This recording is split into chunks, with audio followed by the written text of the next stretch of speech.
आइए हम सुने विज्ञान की अनकही कहानियाँ। आइए हम सुने विज्ञान की अनसुनी कहानियाँ। एक नई दुनिया की आवाज़ आपकी आवाज़, विज्ञान की आवाज़, की आवाज़। Celebrating Azadi Ka Amrit Mahotsav, we bring you all a podcast series on STEM popularization. That is, science, technology, engineering, mathematics and medicine. Supported and catalyzed by the National Council for Science and Technology Communication, the Government of India. Program is produced by Media for Community Foundation. Creative content and technical support is given by Farzeen Sultan. एक नई दुनिया की आवाज़ आपकी आवाज़, विज्ञान की आवाज़, की आवाज़, की आवाज़। दोस्तों, इम्यूनिटी की जब बात आती है तो उसके अंदर कई सारे कंपोनेंट्स होते हैं जो अपना अपना इम्पॉर्टेंट रोल निभाते हैं, जिसमें अलग अलग प्रकार के सेल्स जैसे बी सेल्स, टी सेल्स आदि आते हैं और यही ह्यूमोरल या सेल मीडिएटेड टाइप की इम्यूनिटी प्रोवाइड भी कराते हैं। जैसा हम सभी जानते हैं, साइंस ने बहुत तरक्की कर ली है और अब इस लाइन में साइंस अब इस जगह तक आ गया है कि इन्हीं सेल्स का मैनिपुलेशन करके हम नई दिशा में कदम बढ़ा चुके हैं, जिससे हम कम डोजेज में ही नए आने वाले स्ट्रेन्स और रोग प्रतिरोधक क्षमता को बढ़ा सकते हैं। और इसी विषय पर चर्चा करने के लिए आज हमारे साथ जुड़ रहे हैं national institute of immunology NII से सीनियर साइंटिस्ट डॉक्टर निमेश गुप्ता, जो मुख्य रूप से टी सेल्स के सबसेट्स पर काम कर रहे हैं और जिसके तहत हमारे देश इम्यूनोलॉजी की फील्ड में अब कुछ नए आयामों को भी छू रहा है। आज की इस कड़ी में हम लोग सबसे पहले जानेंगे डॉक्टर निमेश गुप्ता से उनके बारे में। आप सभी को नमस्कार। मैं डॉक्टर निमेश गुप्ता, राइट नाउ मैं नेशनल इंस्टीट्यूट ऑफ इम्यूनोलॉजी में एज अ सीनियर साइंटिस्ट हूँ और मेरा रिसर्च करियर शुरू हुआ था 2003 में, जब मैंने एक डिफेंस की वायरोलॉजी लैब से अपना काम करना चालू किया था। और तभी से मेरा इंटरेस्ट वायरसेस और वायरस जो है एक ह्यूमन के साथ कैसे इंटरेक्ट करते हैं, एक क्यूरोसिटी तभी से मेरी शुरू हुई। फिर मैंने अपनी PhD उसी फील्ड में की, जिसमें कि I was trying to understand how viruses like dengue virus और एक ब्रेन फीवर जिसको हम दिमागी बुखार बोलते हैं, जो हमारे यहाँ नॉर्थ ईस्ट इंडिया में बहुत होता है, जापानी इंसेफेलाइटिस वायरस, इन दो वायरसेस पे मैंने अपनी PhD में रिसर्च किया कि how they are interacting with human. हम वो वायरसेस ह्यूमन के इम्यून सिस्टम से कैसे इंटरेक्ट करते हैं, हम अच्छी वैक्सीन कैसे बना सकते हैं, उस एरिया में मैंने अपना PhD किया। PhD के बाद फिर मेरा इंटरेस्ट इम्यूनोलॉजी में वहाँ से चालू हुआ कि टी सेल्स जो होती हैं हमारी इम्यून सिस्टम की बहुत इंपॉर्टेंट प्लेयर होते हैं, वो कैसे इन वायरसेस को टैकल करते हैं। तो उस नॉलेज के लिए मैंने अपना पोस्ट PhD, जैसे हम पोस्ट डॉक्टोरल फेलोशिप बोलते हैं, वो मैंने इंस्टीट्यूट पास्चर पेरिस फ्रांस में जाके किया। मैं वहाँ पर 5 से 6 साल रहा और इंस्टीट्यूट पास्चर में और मैरी क्यूरी में मैंने अपना रिसर्च जो टी सेल्स पे था, ह्यूमन टी सेल्स, अंडरस्टैंडिंग वो टी सेल्स वायरसेस को टैकल कैसे करते हैं, हमारे इम्यून सिस्टम में वो किस तरह का रोल प्ले करते हैं, हम क्या ये जान सकते हैं कि टी सेल्स जो अच्छी टी सेल्स हैं जो हमें बेनिफिट देंगी, जो हमें प्रोटेक्शन देंगी, उनको हम कैसे बढ़ा सकते हैं, या तो वैक्सीन के टाइम पर या किसी भी तरह की सेल थेरेपी और बायोथेरेपी के टाइम पे। तो मैंने अपना पोस्ट डॉक करने के बाद जो मेरा इंटरेस्ट था कि मैं वापस अपनी कंट्री में जाऊँ और इस एरिया को बढ़ाऊं जो हमारी कंट्री में एक लैकुने था, कि एक ह्यूमन इम्यून सिस्टम को एक वायरस के पॉइंट ऑफ व्यू से समझना और उस नॉलेज को यूज़ करना एक अच्छी वैक्सीन बनाने के लिए। तो उस मैंडेट के साथ, उस गोल के साथ मैं वापस कंट्री में आया। मैंने अपनी lab national institute of immunology में, जो हमारी रिसर्च लैब थी, वो यहाँ मैंने इस्टेब्लिश की और हमने पूरा इंफ्रास्ट्रक्चर बनाया, जिससे कि आज हम इस एरिया में, जिसे हम वैक्सीन रिसर्च या वैक्सीन ह्यूमन इम्यूनोलॉजी रिसर्च बोलते हैं, उस एरिया में हम रिसर्च कर रहे हैं। तो करंटली जो एक बहुत बड़ा लैकुने है वैक्सीन बनाने में, वो ये है कि हमको जो नॉलेज गैप जो हमें ये बता रहा है कि हम एक अच्छी वैक्सीन कैसे बनाएं जो कि हमें लाइफ लॉन्ग प्रोटेक्शन दे। वो वैक्सीन हमें लाइफ लॉन्ग प्रोटेक्शन के अलावा बहुत सारे जो वायरस के वेरिएंट्स आ जाते हैं उनके अगेंस्ट भी प्रोटेक्ट करे, और ये काम हम सिंगल डोज में कर पाएं, जिससे कि हम लोगों को बार बार क्लिनिक में ना बुलाएं कि भाई आपको बूस्टर लेना पड़ेगा या आप वैक्सीन चेंज करनी पड़ेगी। तो ये जो एक बहुत बड़ा नॉलेज गैप है, हमारी टीम उसको एड्रेस कर रही है। हम ये कोशिश कर रहे हैं, हम अपने डिफरेंट वैक्सीन और वायरस के जो हमारे रिसर्च प्रोग्राम्स हैं उनके थ्रू हम ये जानने की कोशिश कर रहे हैं कि कैसे हम एक life long long term protective immunity and a longer breadth of protective immunity कैसे जनरेट कर सकते हैं। अगर मैं ये नॉलेज दे देता हूँ, तो अगर मेरी टीम इस नॉलेज को आगे बढ़ाती है, तो हम जो वैक्सीन मैन्युफैक्चरर्स हैं उनको बता सकते हैं कि भाई आपका जो वैक्सीन बनेगा वो वैक्सीन इस चेकलिस्ट में ये चीज़ों को पूरा करना चाहिए, जिससे कि आपकी वैक्सीन एक सिंगल डोज में एक बहुत अच्छी प्रोटेक्टिव इम्यूनिटी दे पाएगी। तो इस एरिया में हमारी टीम अभी काम कर रही है। इसमें एक बहुत ही एक स्पेशलाइज्ड टी सेल सबसेट होता है जो कि पिछले 10 से 12 सालों के अंदर ही खोजा गया है। ये सबसेट जो है हमारे लिम्फ नोड्स में होता है, जिसको कि हम हिंदी में लसिका ग्रंथि बोलते हैं। ये उसके अंदर होता है और वहां पर ये एक बहुत ही स्पेशलाइज्ड टाइप की हेल्प प्रोवाइड करता है उन सेल्स को जो एंटीबॉडीज बनाती हैं। हम सभी जानते हैं एंटीबॉडीज का तो बहुत ही इंपॉर्टेंट रोल होता है वैक्सीन प्रोवाइडेड और वैक्सीन प्रोटेक्टेड इम्यूनिटी में बनाने के लिए। तो हम उस टी सेल पे बहुत फोकस कर रहे हैं इस टाइम पर, टू अंडरस्टैंड कि हम उस सेल को कैसे बढ़ा सकते हैं। किसी भी वैक्सीनेशन के बाद क्या तरीका है जिससे कि वो वैक्सीन उन सेल्स को ज़्यादा बनाए, केवल ज़्यादा ना बनाए, वो जो बहुत अच्छी क्वालिटी की सेल्स बने वो कैसे बन पाएंगी। अगर वो हम मालूम कर सकते हैं तो मान के चलिए कि वो एक स्विच है उस चीज़ का जिससे कि लाइफ लॉन्ग और बहुत ही अच्छी प्रोटेक्टिव इम्यूनिटी जनरेट हो सकती है। तो उसके लिए हमारे बहुत सारे अलग अलग रिसर्च प्रोग्राम्स चल रहे हैं इस समय पर, जो ह्यूमन में है, इन्फेक्शन में है, जैसे डेंगू वायरस में है, जैपनीज एन्सेफेलाइटिस में है, कोविड-19 में हमने बहुत काम किया है। तो हम ये इन मॉडल्स को यूज़ कर रहे हैं इन आंसर्स को ढूंढने के लिए, जिससे कि हम फ्यूचर में जो नेक्स्ट जनरेशन वैक्सीन बनाएं वो बहुत ही एफिशिएंट बन पाएँ।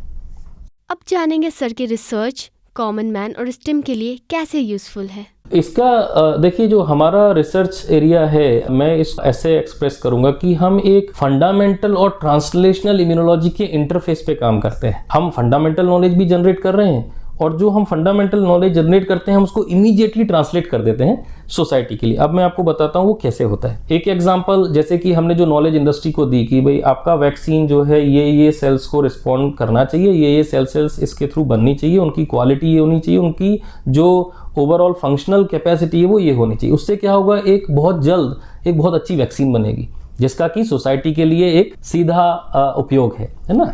एक तो ये हुआ। दूसरा, हम जो वैक्सीन की स्टडी करते हैं, जैसे कि हमने कोवैक्सिन जो एक कोविड-19 वैक्सीन थी, हमने उसकी स्टडी की, बहुत बड़े ह्यूमन कोहर्ट में स्टडी की। उससे हमने बहुत ज़्यादा साइंटिफिक एविडेंस जनरेट किया। उससे किसको हेल्प मिली, जो पॉलिसी मेकर्स हैं, जो ये डिसाइड कर रहे हैं कि हमें वैक्सीन की एक डोज देनी है और अगर दूसरी डोज देनी है तो क्या वो 6 महीने बाद देनी है या 9 महीने बाद देनी है। वहाँ पर हमारा जो रिसर्च है, जो हमने एविडेंस जनरेट किया, वो इमीडिएट हेल्प करता है। तो उससे again it's a immediate translation of our research work towards the society to have a better healthy society, and of course it's a whole public health program that gets the benefit out of it. Third thing, because ये जो area है human immunology का या हम vaccine immunology जो हम अभी बात कर रहे हैं, जो हमारी रिसर्च लैब में काम होता है, यह काम इंडिया में बहुत जगह नहीं होता है। बहुत ही लिमिटेड नंबर की जगहों पे हम इस काम को कर पा रहे हैं। तो हम इस काम के थ्रू क्या कर रहे हैं कि हम एक मैन पावर ट्रेनिंग कर रहे हैं, हम एक कैपेसिटी बिल्डिंग कर रहे हैं, हम इंफ्रास्ट्रक्चर बना रहे हैं, जिसका बेनिफिट डायरेक्ट कंट्री को मिलेगा एक आत्मनिर्भर भारत बनने के लिए। क्योंकि हम थोड़े समय में एक मास जनरेट कर पाएंगे जो लोग इस एरिया में एक बहुत ही स्किलफुल और एक नॉलेजेबल सेट की तरह से जनरेट होंगे, जिसका बेनिफिट होगा कि हम इस काम को जो अभी 2 या 3 लैब कर पा रही हैं, ये 20 से 30 लैब कर पाएंगे, जिससे कि हम अच्छी चीज़ों को जल्दी इनकॉर्पोरेट कर पाएंगे और हमारा जो एक रिस्पॉन्स टाइम है वो भी बढ़ जाएगा। तो इस तरीके से हम एक स्टेम एरिया में या हम कंट्री के लिए डायरेक्ट कंट्रीब्यूशन भी दे रहे हैं, other than making the overall immediate benefit to the society. And a last point in that area is about vaccine. एक आम आदमी के लिए हमेशा एक क्वेश्चन बना रहता है दिमाग में, क्या हमें ये वैक्सीन लेनी चाहिए या नहीं लेनी चाहिए। उस एरिया में अगर हम एज अ साइंटिस्ट अगर मेरी टीम उसको एक साइंटिफिक एविडेंस प्रोवाइड करती है कि भाई ये वैक्सीन जो बना है इस पे बहुत अच्छे से साइंटिफिक रिसर्च हुआ है, so the vaccine has come out after a very rigorous scientific research and also a lot of evidence, that gives lots of confidence to the people. उन्हें एक कॉन्फिडेंस आता है कि यस इस पे बहुत अच्छा काम हुआ है, हमारे देश के साइंटिस्ट ने इसमें काम किया है, ये वैक्सीन सेफ है, हम इसे ले सकते हैं। तो इस तरीके से हम बहुत सारे एरियाज को कवर करते हैं जहां हमारी रिसर्च एक इमीडिएट ट्रांसलेशनल वैल्यू दे रही है हमारी कंट्री को, और एक जो इंडियन जो हम बोल रहे हैं एक रिजिलियंस जो हमें चाहिए, एक आत्मनिर्भरता जो चाहिए, उसके लिए हम कॉन्ट्रीब्यूट। अब हम जानेंगे सर के पास्ट, प्रेजेंट और फ्यूचर रिसर्च के बारे में। देखिए ये जो एरिया ऑफ रिसर्च जो है हमारा, जो वैक्सीन इम्यूनोलॉजी जो हम लोग काम कर रहे हैं, इस एरिया में मैंने जैसे बताया शुरू में कि मैंने 2003 से अपनी रिसर्च जर्नी स्टार्ट की। मेरा हमेशा से एक इंटरेस्ट था टू अंडरस्टैंड कि वायरसेस जो होते हैं वो ह्यूमन को ज़्यादा जानते हैं, ह्यूमन इम्यून सिस्टम को ज़्यादा जानते हैं, हमसे ज़्यादा वो जानते हैं। That's why they are able to surpass the immune system, that's why they are able to cause infections and they are very smart. How can we learn utilising viruses as a model about our own immune system and then use it for the benefits, use it for the the positive attribute that can help to develop vaccines and biotherapeutics. तो जो past था, past में हमें क्या knowledge थी कि मान लीजिए वैक्सीन अगर कोई काम कर रही है तो वो एंटीबॉडीज के थ्रू काम कर रही है, एंटीबॉडीज जो है वो हमें प्रोटेक्ट करेंगी। ये हमारी आज से मान के चलिए 2 से 3 डिकेड पीछे की हमारी एक नॉलेज थी।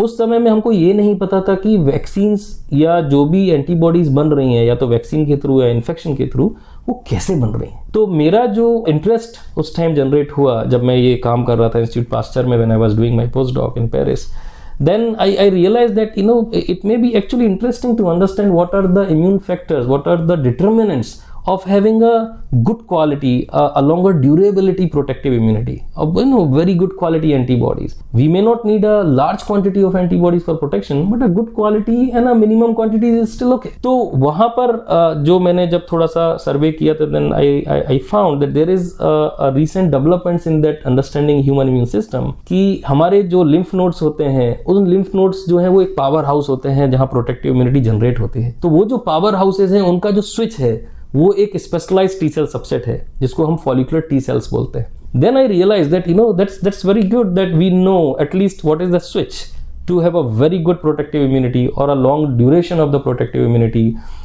which can help us with a larger breadth to protect against multiple variants. लेकिन हमें ये नहीं पता था कि वो जो सबसेट है वो आइडियल सिचुएशन क्या है, उसकी आइडियल सिग्नेचर क्या है। हम अगर वैक्सीन बनाते हैं तो हम ये कैसे जानेंगे कि हमने उस सबसेट को इंड्यूस किया और जो हमने इंड्यूस किया वो सफिशिएंट है हमको एक अच्छी प्रोटेक्टिव इम्यूनिटी देने के लिए। वो एरिया फिर मैंने चूज किया अपनी रिसर्च के लिए। Then I focused on that part. When I came back to the country I established my laboratory having that question in the focus and then we set up the different programmes like Japanese encephalitis जो हमने north east में बनाया, जहाँ पे हमने बहुत बड़ी human cohort में वैक्सीनेशन किया। हमने उसमें समझा कि जब आप जैपनीज एन्सेफेलाइटिस से रिकवर करते हैं तो आपको पूरी लाइफ में कभी फिर से इन्फेक्शन नहीं होता, लेकिन जब आप वैक्सीन लेते हैं जैपनीज एन्सेफेलाइटिस का तो 4 से 5 साल के बाद फिर से इम्यूनिटी वेन हो जाती है। तो क्या मैं ये जान सकता हूँ कि वो जो स्पेशलाइज्ड सबसेट है वो उस इन्फेक्शन में जहाँ पूरी लाइफ की प्रोटेक्शन मिल रही है वो कैसे काम कर रहा है, उसका क्या सिग्नेचर है। अगर मैं वो जान सकता हूँ तो मैं उस नॉलेज को एक एफिशिएंट नेक्स्ट जनरेशन वैक्सीन बनाने के लिए अगेंस्ट मल्टीपल पैथोजेंस यूज। तो वो मेरा अभी का करंट फोकस है। Now your question about the future aspect. So of course we are now expanding our research horizon to actually understand, continue to understand about that subset. We have now enough knowledge, but to now include more robustness in that system to understand that how the climate change, how this urbanization or how this pollution is actually affecting and downgrading the overall functional aspects of that particular subset.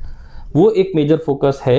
उसके साथ में अभी हम जैसे कि हम help करते हैं इंडस्ट्रीज को उनकी वैक्सीन्स को टेस्ट करने के लिए। That's a big academia industry collaboration that I don't want to touch it now in this question, but हम वहाँ पे एक नए टेस्ट जनरेट करते हैं। अगर मुझे वो नए टेस्ट जनरेट करने हैं जो कि एक वैक्सीन मैन्युफैक्चरर को बहुत जल्दी एक क्लिनिकल ट्रायल करने में हेल्प करते हैं, तो हम वो वैक्सीन डेवलपमेंट का टाइम फ्रेम रिड्यूस कर सकते हैं। तो मैं उस एरिया में I am trying to now include a lot of artificial intelligence and machine learning so that I increase the robustness, I increase also the advancement of those assays so that I can help in accelerated development of the future vaccine. चलिए जानते हैं sir की जो research है इसमें globally India कहाँ rank करता है और इंडिया के कंपटीशन और कंटेम्प्रेरी कौन कौन सी कंट्री है। देखिए, वैक्सीन मैन्युफैक्चरिंग की अगर हम बात करते हैं तो आई थिंक इंडिया जो है वो अमंग टॉप कंट्रीज है। आई थिंक हम बहुत अच्छा कर रहे हैं। बट अगर हम वैक्सीन रिसर्च या ये जो ह्यूमन इम्यूनोलॉजी रिसर्च की बात करते हैं तो we still have to do more to reach to to the top. And currently ये काम जो है यूएसए, यूके, फ्रांस, स्विट्जरलैंड, इन कंट्रीज़ में उस लेवल का हो रहा है जिसको कि हम अभी एक कॉम्पिटिटिव नज़रिए से तो नहीं देखते हैं, बट हम कंटेम्प्रेरी बोल सकते हैं कि हाँ, हम भी अब उस लेवल पर हैं जो हम उस काम को कर सकते हैं। बट हम उसको आगे ले जाने के लिए of course we need little bit more time and efforts to make it much better and to reach to the top at that particular area. अब जानते हैं कि इस रिसर्च से इंडस्ट्री कैसे और कहाँ तक एसोसिएट करती है। ये बहुत इंपॉर्टेंट क्वेश्चन है because I think right now not only us but even the governments and the Indian citizens focus is to say that जो हम रिसर्च कर रहे हैं उसको हम इमीडिएटली ट्रांसलेट कैसे करना है। तो हमारी रिसर्च लैब, जैसे आप समझ सकते हैं इतने डिस्कशन में, कि हमारी रिसर्च लैब एक एकेडमिया और इंडस्ट्री कोलैबोरेशन में काम कर रही है। हम कंटिन्यूसली इंडस्ट्रीज़ के साथ काम कर रहे हैं। हम उनको दो तरीके से हेल्प कर रहे हैं। एक, हम उन्हें एक फंडामेंटल नॉलेज दे रहे हैं to help them to understand कि उन्हें अपनी वैक्सीन कैसे डिज़ाइन करनी है, जिससे कि वो एक वैक्सीन कैंडिडेट जो सिलेक्ट करें वो एक एफिशिएंट वैक्सीन कैंडिडेट उनका आगे आए, जो ट्रायल होने के बाद with a lot of scientific evidence reach to the public. To, we also help with this fundamental knowledge. We now know that what kind of T cells are actually required for the a lifelong or for a good quality of protection or a good breadth of protection. तो हमने उन सारे parameters को जो हमने fundamental knowledge से generate किया, हमने उनसे एक टी सेल असे प्लेटफॉर्म बनाया हुआ है। तो हमारी लैब में एक टी सेल असे प्लेटफॉर्म है जिसे हम human immune monitoring and T cell assay platform के नाम से जानते हैं। हमने इस प्लेटफॉर्म को बनाया है सिर्फ इंडस्ट्री को हेल्प करने के लिए, जिसमें कि जो इंडस्ट्रीज वैक्सीन डेवलप करते हैं वो अपनी जो फेज 3 ट्रायल होती है उसको वो हमारे साथ कर सकते हैं, जिसमें हम उनको ये बताएंगे कि क्या आपकी वैक्सीन जो एक इसेंशियल टी सेल कंपोनेंट और उसकी क्वांटिटी है, क्या वहाँ तक रीच कर रही है या नहीं कर रही है। कर रही है तो आप आगे जाइए, नहीं कर रही है तो you took a bit of your vaccine preparation, a formulation, so that you reach to that level.